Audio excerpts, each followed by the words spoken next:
Mayong adlaw mga igsoon, aniyan usab kita niining inadlaw nga leksyon. Huwebes, Agosto 28. Ang uluhan sa tong leksyon karon mga igsoon, naguluhan kini og pagpanimalus. Nindot kayo ni nga leksyon mga igsoon, no?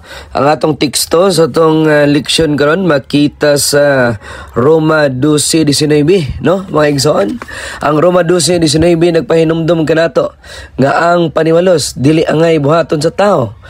Giingon sa Dios, ako ang panimalos, ako ang magabayad. Pasabot niini mga kaigsonan nga dili kita ang tigbalos, kayang tinuod nga katungod sa paghukom ug pagsilot anaa lamang ngadto sa Dios mga igsoon. Kung atong kuhaon kini sa atong kamot, musupak kita sa balaod ug sa gugma nga gihatag sa Dios. Mao nga ang pagpaabot sa hustisya sa Dios o sa katimaan nga nagtuo ta nga siya mao ang tinuod nga maghuhukom. Sa karaan nga Israel, ang mga maghuhukom mao ang gipahimutang aron sa pagpatuman sa hustisya. Apan sa panahon ni Ginoong Hesukristo, daghan ang nasayop sa paggamit sa balaod ug himo nila kini nga basihan sa personal nga panimalos. Sa ingon, ang espiritu sa balaod wala masabti. Nganuman, ang balaod gituyo aron protektahan, dili aron hatagan og lusot nga ang tawo nga mangayo og balos. Si Jesus mipakita nga ang prinsipyo sa hustisya dili gid ni mawala mga igsoon. Apan kinahanglan kini patuman sa husto ug matarong nga paagi. Mga igsoon, si Jesus mismo wala misupak sa hustisya. Apan iyang gitudlo nga walay tao nga angay mahimong maghukom sa iyang kaugalingon. Kay kung atong ipugos ang paghukom pinagi sa atong kaugalingong kusog, ang kasuko ug kasakit mao lamang ang modaog. Ang hustisya mao ang buluhaton sa Dios ug sa matarong nga unsa gani proseso.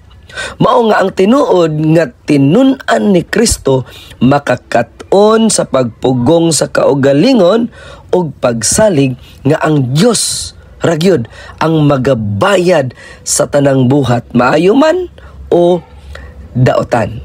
Abi ninyo mga kaigsonan, gipakita ni Ginoong Hesukristo nga ang pagkahingpit sama sa Dios makita sa gugma nga walay pagpili.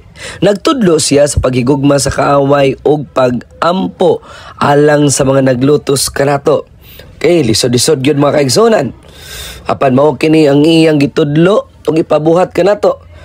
Apan bisan lisod kini mga kaigsonan, for the glory of God, kung ato ning buhaton, nakasiguro ko ngang iyang kalipay hilabihan gayod mga kaigsonan. Kini nga pamagi dili ni sayon, kay nagkinahanglan kini sa kamatayon sa kaugalingon. Uy, unsa man ning kamatayon sa kaugalingon? Nganuman tungod kay mao kini ang pagbitay sa atong garbo, kasuko og personal nga tinguha nga mobalos sa atong isig katao, no?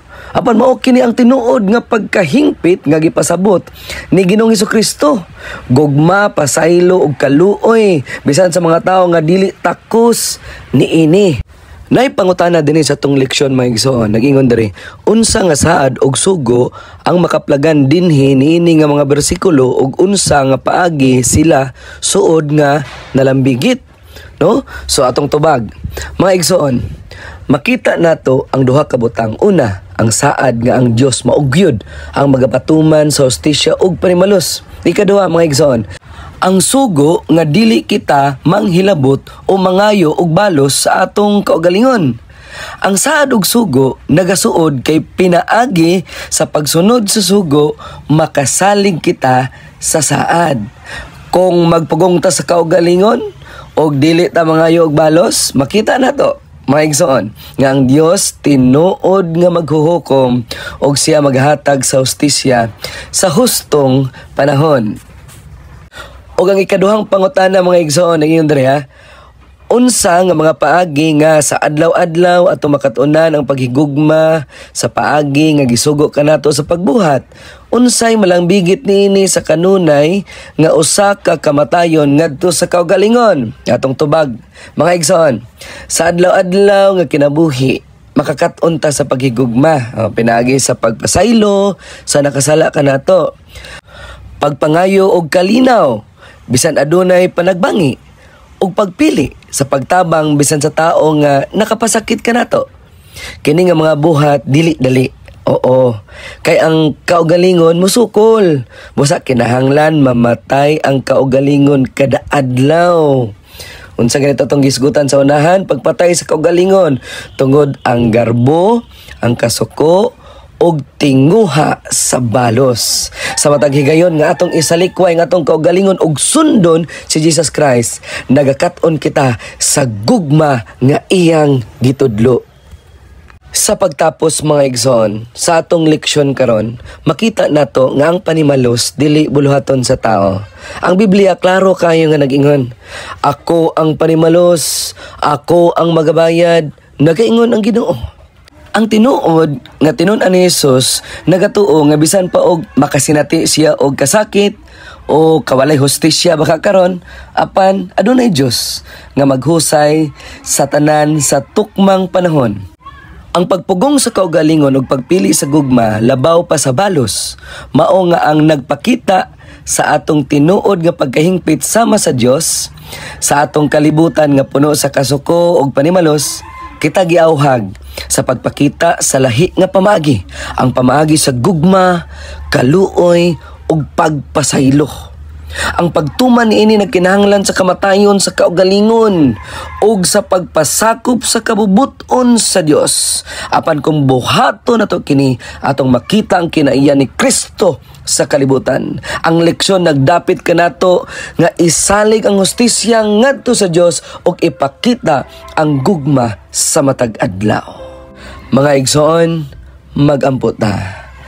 Amahan na mo nga balaan, dalaygon ikaw Dios sa walay katapusan. Ginoo, salamat nga ikaw mao ang among maghuhukom ug tigbalos. Tabangi kami nga dili mangayo og panimalus, kundili magpakita og gugma ug pagpasaylo.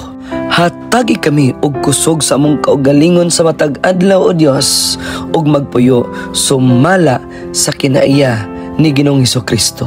Kining tanan among ginasalig, ginatugyan, ginapangayo, pinagi sa imong gugmag kaluoy, in the name of Jesus Christ, our personal Savior.